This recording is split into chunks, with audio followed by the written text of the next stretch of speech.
On a crisp autumn evening in Chicago's Gold Coast, the city shimmered with affluence. Bentleys lined the curbs, doormen nodded to fur-draped women, and penthouse lights flickered like stars against the darkening skyline. In a ballroom, tucked inside the Langham Hotel, a charity gala unfolded like a scene out of a dream. Jazz floated from the quartet in the corner. Waiters glided between guests with trays of champagne, and the city's elite mingled in designer gowns and custom-tailored suits. At the center of it all stood Evan Brooks, a 36-year-old tech mogul whose rise to fame had become a modern legend. A black man who had built Phoenix Cypher, a billion-dollar cybersecurity empire, from a cramped dorm room at MIT. Evan was the kind of success story America both celebrated and questioned. Sharp, self-made, and strikingly handsome in a midnight blue tuxedo, he exuded the kind of calm charisma that made people lean in when he spoke. But this evening, all eyes were drawn not to him, but to the woman beside him, Veronica Lang. Blonde, poised, radiant in a backless emerald gown, she moved with the effortless grace of someone used to being admired. A former PR executive turned full-time philanthropist, Veronica was the picture of elegance and charm. She had entered Evan's life 10 months prior and quickly become his constant companion, smiling at every gala, standing at his side during tech conferences, and posting curated photos of their love on social media with captions like power and passion. Their recent engagement had stunned the public. A whirlwind romance, some called it. But to Evan, it was destiny, or so he believed. Not everyone shared his conviction. Sitting at a nearby table, her posture impeccable despite the discomfort tightening her chest, was Olivia Brooks, Evan's 62-year-old mother. A retired criminal court judge with steel in her spine and warmth in her eyes, Olivia had spent her life navigating courtroom deception. She knew how to read people, how to listen for what was not said, how to recognize when a smile was too perfect, too polished. And something about Veronica didn't sit right. It wasn't just her changing backstory. First, she was from Seattle. Then she mentioned growing up in Atlanta. Or the way she flinched ever so slightly when Evan spoke about his childhood in the South Side. It was something deeper, intangible. A shift in her tone when speaking to Evan's colleagues. A flash of irritation when Olivia asked about her family's past. Every time Olivia tried to bond with her future daughter-in-law, she felt like she was reaching through glass. "You don't trust her," Evan said quietly as they sat in the back seat of his Rolls-Royce after the gala. "I don't trust what I don't know," Olivia replied gently, folding her hands in her lap. "And I don't know her, Evan. Not really. She's smart, kind, driven. She makes me happy," he insisted, his tone clipped with defensiveness. "She's also evasive," Olivia countered. "She says the right things, but there's something behind her eyes, like she's always performing." Evan sighed, his fingers tightening on the steering wheel. "You just can't accept that I chose someone who's not like you." Olivia didn't reply. Not because he was right, but because she knew something he didn't. She had seen too many lives unravel in her courtroom from misplaced trust. And while she hoped to be wrong, her instincts screamed otherwise, the kind of scream that kept her awake long after the city had gone to sleep. That night, Olivia sat at her desk and began to dig. Not out of jealousy, not out of possessiveness, but out of love. She combed through public records, social media history, old PR files. What she found wasn't incriminating, yet, but it was slippery. inconsistent job dates, a college degree that couldn't be verified, friends who were all conveniently abroad or off the grid. Veronica was a ghost dressed in luxury. The next morning, over coffee, Olivia watched Veronica laugh as she fed Evan bits of croissant at a downtown cafe. To anyone else, it was a picture of affection. To Olivia, it was a performance. The subtle glance Veronica gave to the neighboring table before leaning in. The way her voice lilted a decibel higher when she knew she had an audience. Later that week, the cracks deepened. At a brunch with Evan's mentors, Veronica dismissed a question about her past with a joke. "Oh, who remembers college?" That was ages ago. But her eyes flared briefly, just enough for Olivia to catch it. Then came the slip about her mother, who was supposedly deceased, yet mentioned as recovering well in a casual comment. Evan didn't notice. Olivia did. Then came the moment that changed everything. Olivia stopped by Evan's condo unannounced to drop off a family photo album, an olive branch. Veronica was alone, barefoot, pacing the kitchen on a heated call. She hadn't heard Olivia enter. Her voice, normally saccharine, was razor sharp. "Yes, I said 3 more weeks. No, he still hasn't asked about the prenup. Stop rushing me. He trusts me. Once I'm in, we'll have access to everything." Olivia froze. Her breath caught in her throat. "I know his mother's nosy," Veronica continued, her voice a whisper now. "But I've got her handled. She won't be a problem." The words settled like ice in Olivia's veins. She backed out of the apartment silently, her pulse thundering in her ears. Whatever was happening, this wasn't love. It wasn't about connection or companionship. This was something far more calculated. And if Olivia didn't act soon, her son, the man she had raised with every ounce of strength and sacrifice, was going to marry a stranger, a dangerous one. The perfect image was cracking, and behind it, something truly sinister was beginning to show. By the time Olivia Brooks left her son's condo that evening, the city's golden lights glimmered through a veil of mist settling over Lake Michigan. Her heart beat heavy with clarity. What she had heard, Veronica's voice, cold and calculating, was more than just suspicion confirmed. It was a declaration of intent. And Evan, blinded by love, wouldn't believe it unless the truth was undeniable. Olivia had spent a lifetime discerning lies in courtrooms, but now her most important case was personal. She couldn't confront Veronica outright. That would only give her time to vanish, to pivot and manipulate. She couldn't go to Evan either. Not yet. She needed evidence, something irrefutable, something that couldn't be spun by charm or deflected by another performance. So Olivia did something no one, not even Evan, would ever have expected. She disappeared, and Maria Ramirez appeared in her place. Maria Ramirez was a quiet, unassuming woman in her mid-60s, with streaks of gray hair, slightly stooped shoulders, and an accent shaped by years of carefully learned dialect.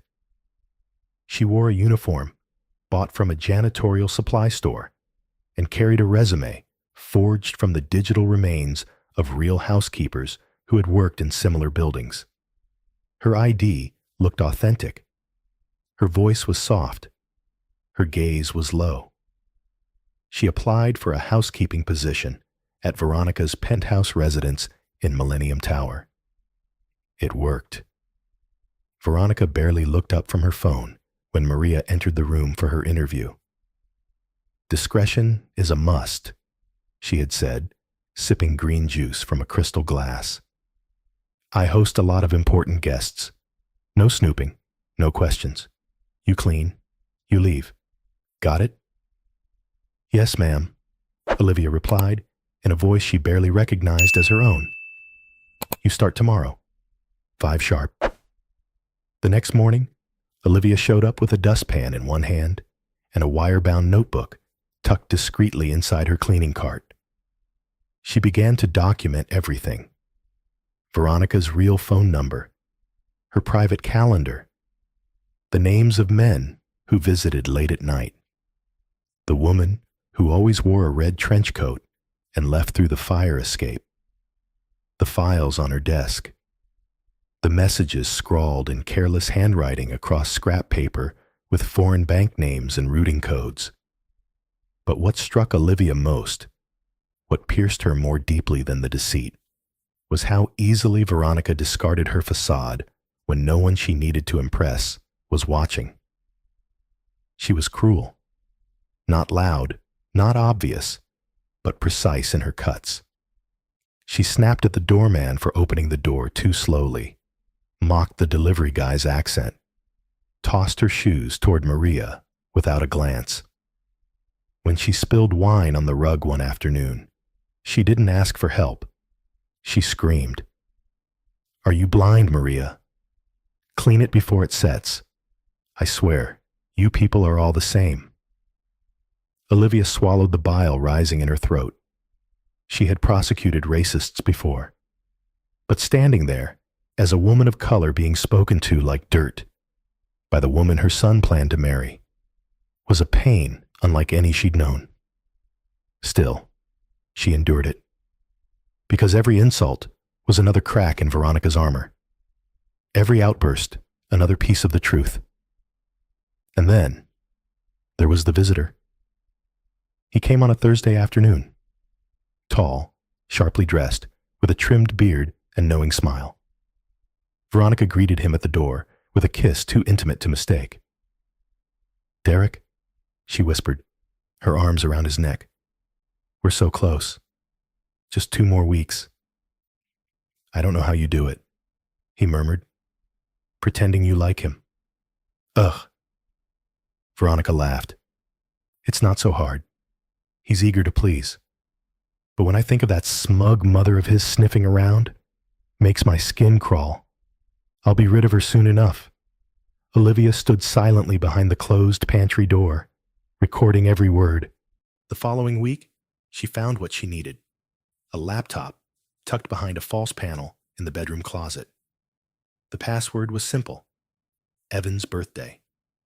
Inside were spreadsheets, emails, wire transfer plans, prenup avoidance strategies, and lists of Evan's patents and company assets. One document titled Post-Marriage Strategy mapped out how to extract assets over 6 months using shell accounts and third-party investors. It was fraud. It was corporate theft. It was betrayal on a level even Olivia hadn't fully imagined. But still, she didn't break cover. Not yet. One day, as Olivia polished the marble countertops, Veronica spoke loudly on the phone. She has no idea. She looks at me like I'm some gold digger, but jokes on her. I'm a diamond thief. Evan's just the door I had to unlock. She laughed, and something in Olivia cracked, not from rage, but from heartbreak. Because her son, who had worked so hard to be seen, to be respected, was about to be broken by someone who only saw him as a transaction. Later that night, Olivia stood in front of her mirror, peeling off her wig. Her skin was tired. Her shoulders ached. But her eyes, they were sharper than ever. The plan was no longer just to expose a fraud. It was to save her son from a woman who had rehearsed her role perfectly. Until now. It began with a quiet Thursday evening and a wine spill. A small misstep with consequences larger than Olivia Brooks could have anticipated. Veronica had hosted 2 women that evening, both gliding into the penthouse like they belonged to another world. One wore diamonds as if they were paper clips. The other spoke in a clipped accent, that hinted at elite boarding schools and boardroom takeovers. Olivia, still disguised as Maria, was polishing the silver trays in the kitchen when the women arrived. She caught only snippets at first, but the energy was unmistakable. This was no casual girls' night. It was strategy. Veronica greeted them with air kisses and poured vintage wine into crystal glasses. "Everything's on schedule," she said, her voice low but triumphant. "The prenup's been dodged, the software access is nearly complete, and Evan is, well, putty." The three women laughed, a practice sound, like a chorus of queens in a castle built of mirrors and shadows. Maria was instructed to stay in the kitchen, but Olivia had learned how to listen without being seen. She moved silently, planting her recording device behind a decorative vase near the doorway, just inches from the edge of the living room. The voices drifted in, growing bolder with each passing minute. "He's not a fool, Veronica," one woman said, "but he's hungry. You can always manipulate hunger." "Exactly," Veronica replied. "Validation is his drug. I feed him compliments, flash a little vulnerability, and suddenly he's confiding in me like I'm his personal therapist. He doesn't even realize he's handing over his kingdom piece by piece." "And his mother?" the other asked, her voice sharper now. "She suspects something, but she's too proud to confront me directly. Evan thinks she's just being overbearing. He's already started pulling away from her. She doesn't even know I made him cancel their weekly dinners." A strange chill rolled through Olivia then, as if the betrayal wasn't aimed at her son, but at something deeper, at legacy, at love, at the sacred bond between a mother and the child she raised with grit and sleepless nights. Veronica hadn't just preyed on Evan's ambition. She'd targeted his soul. But Olivia wasn't just a mother. She was a former investigator who had built entire cases on whispers and nuance. She had cracked open corruption rings and dismantled lies that spanned decades. And now she was ready to move beyond passive listening. She was going to embed herself in Veronica's world. The next week, Veronica mentioned a charity gala she was hosting, a faux event meant to polish her image and mask the transactions going on in the background. "Maria, I'll need you on call that night," she had said, tossing a to-do list onto the kitchen island. "I can't have my guests stepping on dust." "Yes, Miss Veronica," Olivia said softly, while making mental notes of the names on the guest list. A surprising number were pulled from the world of tech, finance, and venture capital. People who had every reason to be skeptical of scams and schemes, but who also loved the thrill of exclusivity. These were Veronica's targets, Olivia realized. Evan wasn't her only mark. He was simply the most valuable one. The night of the gala, the penthouse transformed. Soft lighting, classical music, waitstaff in crisp uniforms. Veronica played hostess flawlessly, graceful, attentive, effortlessly radiant. But Olivia watched her with new eyes. Every smile was strategic, every compliment rehearsed. What Veronica didn't expect was that Maria would blend in perfectly. Olivia had ditched her faded apron for a more formal staff uniform and walked through the room as invisible as a shadow. She delivered drinks, passed hors d'oeuvres, and lingered just long enough to hear key conversations. She heard Veronica talking to a man from Zurich about portfolio merging and another from Dubai about offshore coordination. She spoke in coded language, but to Olivia, it was as clear as confession. The most damning moment came when Veronica led a small group, including a known venture capitalist and two women Olivia recognized from previous visits, into her private study. Olivia slipped in after them under the pretense of cleaning a wine glass stain from the wall. "They think I'm marrying for love," Veronica said once the door clicked shut. "But we're marrying for leverage. In 6 months, the software will be sold. Evan will be left with a PR nightmare, and I'll be far away. No one will be able to trace it." "Are you sure he won't suspect anything before the wedding?" one guest asked. "He's blinded by the idea of us, and he's terrified of proving his mother right." The group laughed, unaware that just 6 feet away, Olivia was recording every word. That night, as the last guest left and Veronica tossed her heels into a corner, she turned to Olivia with a smug smirk. "You know, Maria," she said, pouring herself a final glass of champagne, "sometimes I wonder if Evan's mother ever knew what real power looked like. Because if she did, she'd recognize it when she saw me." Olivia nodded quietly and responded, "Maybe she sees more than you think." Veronica didn't catch the meaning. She just waved her off. "Go home. I'll see you in the morning." But Olivia wouldn't be back as Maria again. She had everything she needed: the voice recordings, the guest interactions, the offshore account numbers she had discreetly photographed from an open document on Veronica's desk. Now, it was time to become Olivia Brooks again.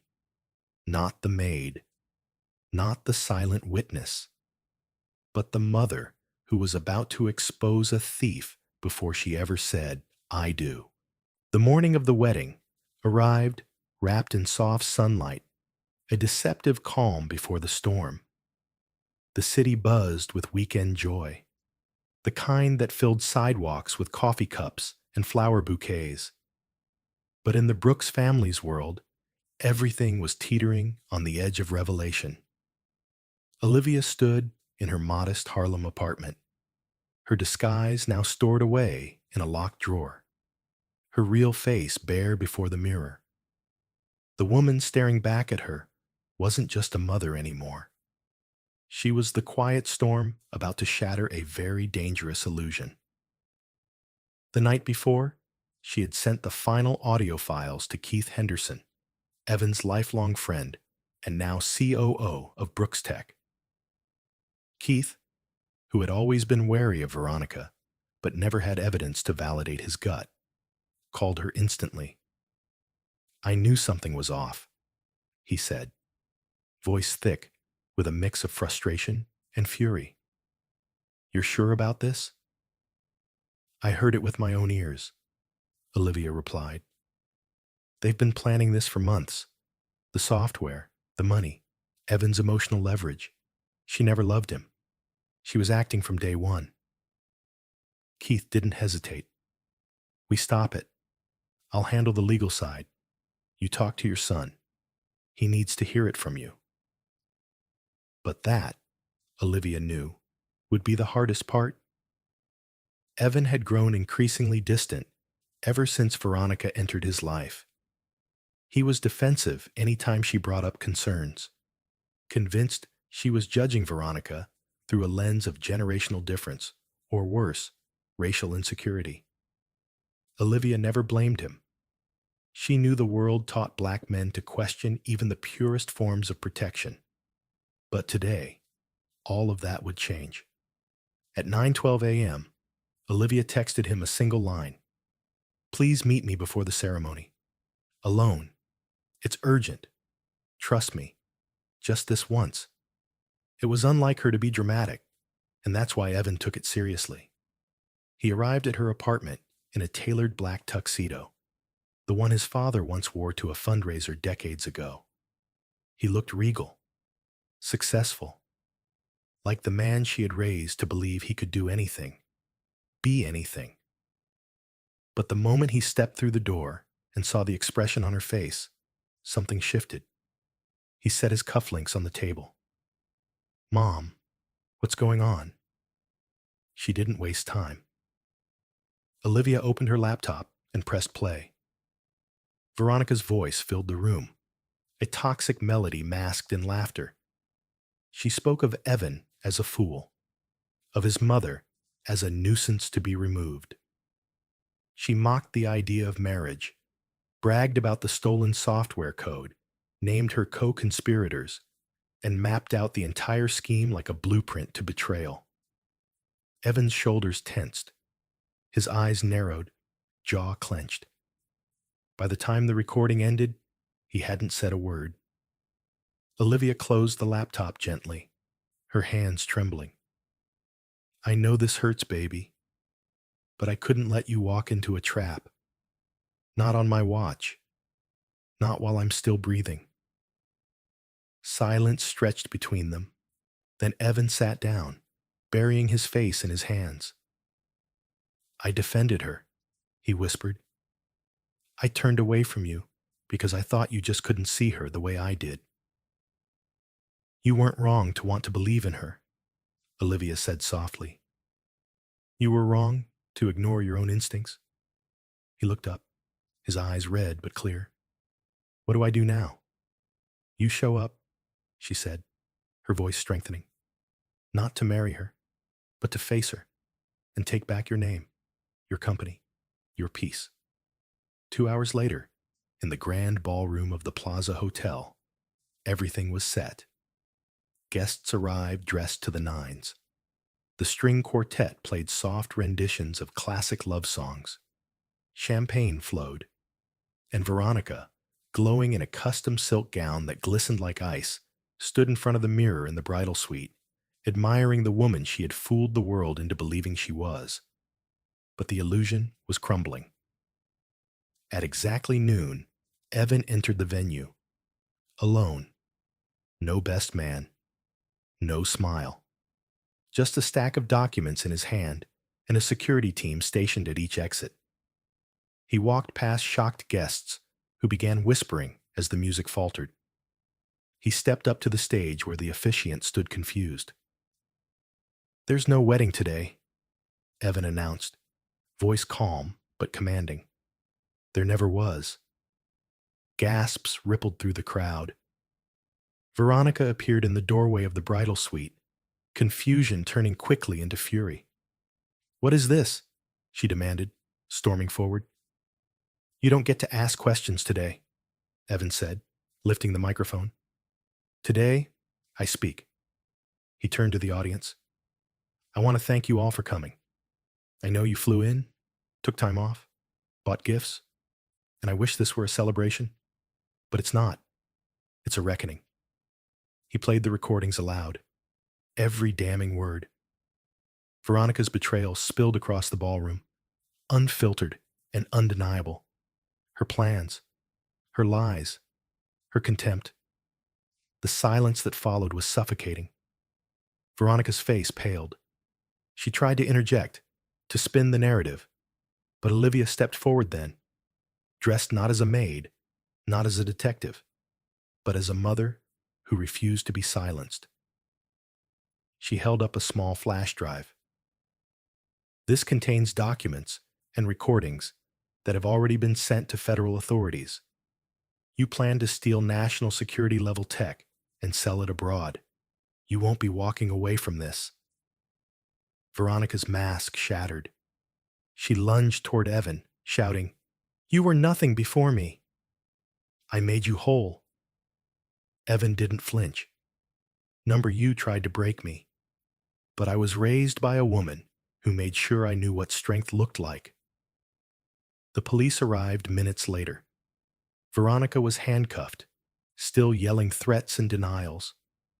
Guests filed out in shocked silence. Some offered Olivia nods of respect. Others avoided her gaze. But none questioned the truth anymore. And as the ballroom emptied, Evan stood next to his mother, the woman who risked everything to save him. You didn't just stop a wedding, he said. You saved my life. She smiled, wrapping her arm around him.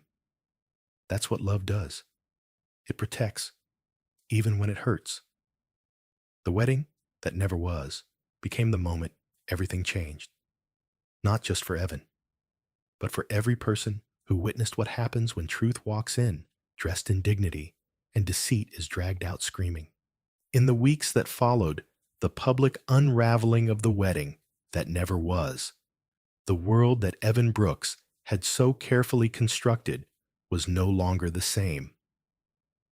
The headlines faded from front pages, but the ripple effect of that one moment, the moment he stood beside his mother and let the truth ring out across the plaza's marble halls, echoed through his life in more powerful ways than he could have imagined. He spent the first few days in solitude. No meetings, no media appearances, no calls. Just long walks through Riverside Park with his phone off and his thoughts loud. The betrayal had been deeply personal, not just the fraud, not just the manipulation of a company he had built from the ground up, but the emotional severing of trust.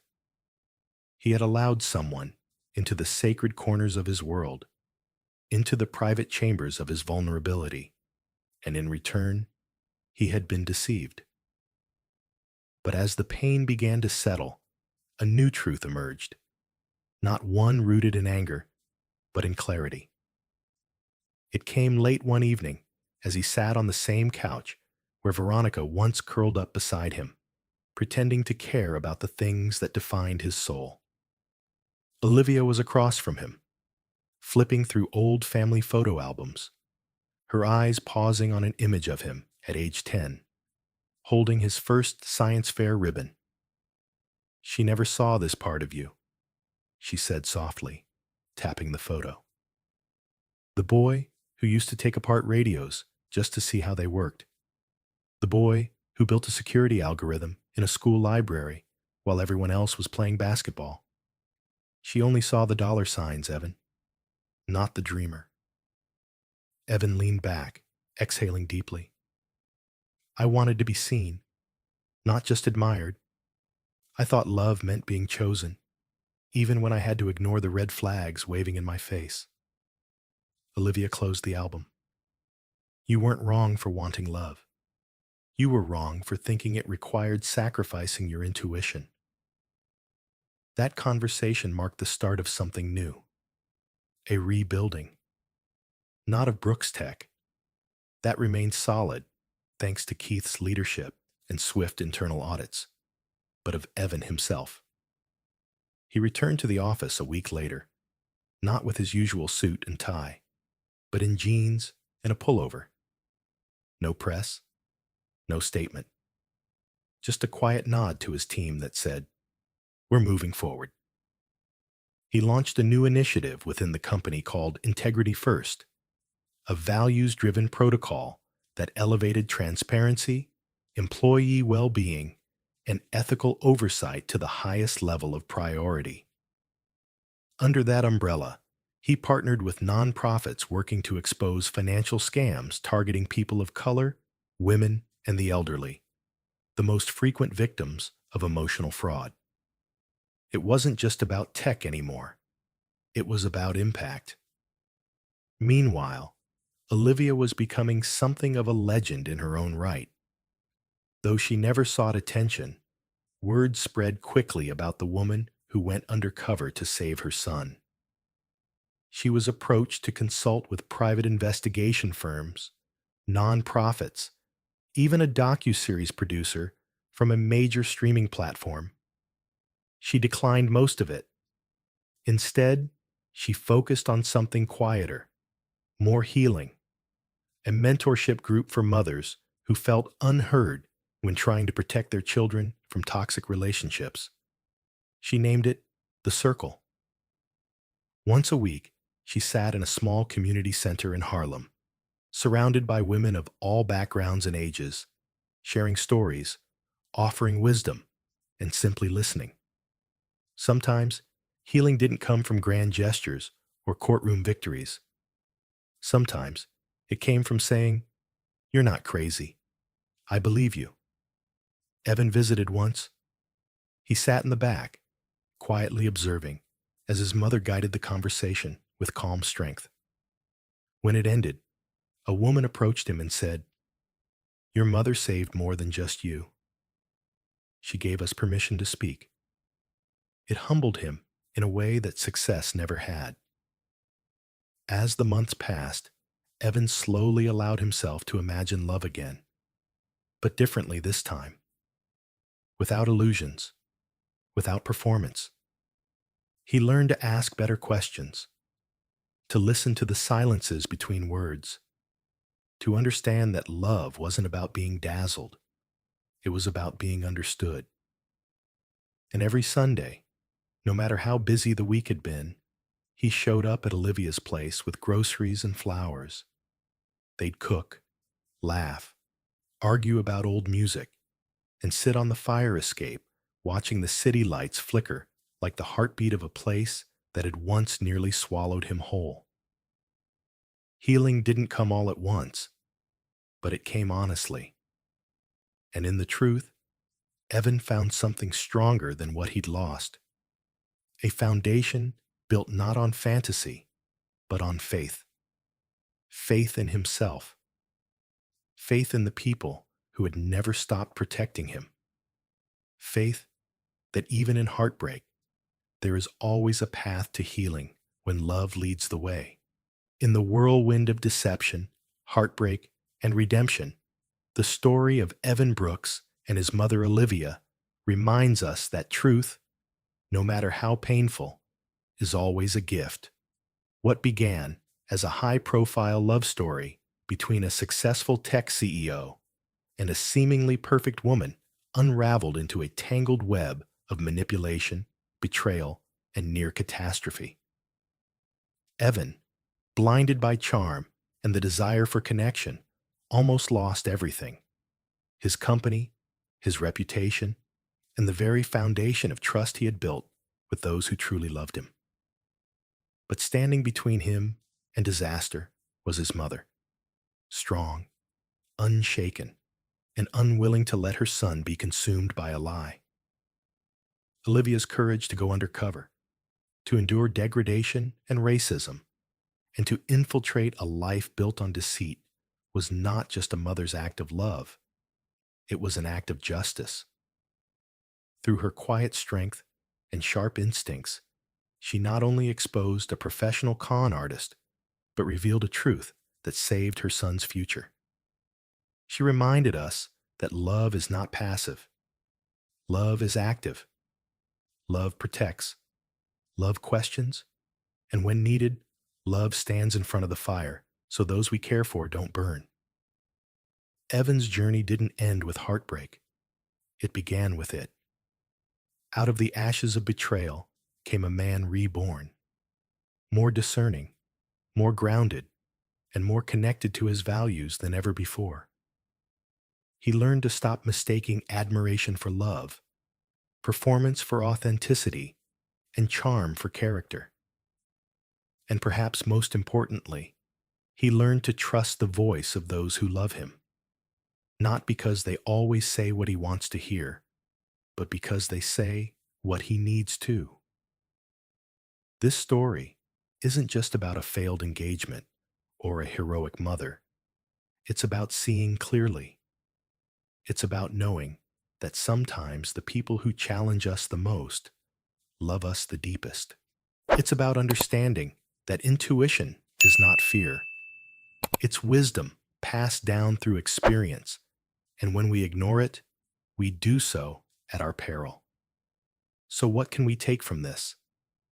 In today's world, where appearances are curated and deception can be dressed in elegance, we must learn to see beyond the surface. Whether in business, relationships, or friendships, integrity matters. Truth matters. And the people who love you enough to fight for you, even when you push them away, are the ones worth holding close. If this story moved you, inspired you, or reminded you of your own journey through trust and truth, don't forget to subscribe to our channel. Your support helps us continue to tell powerful, real, and meaningful stories like this one.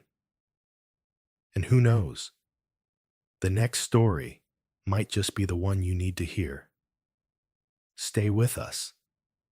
The truth is always worth uncovering.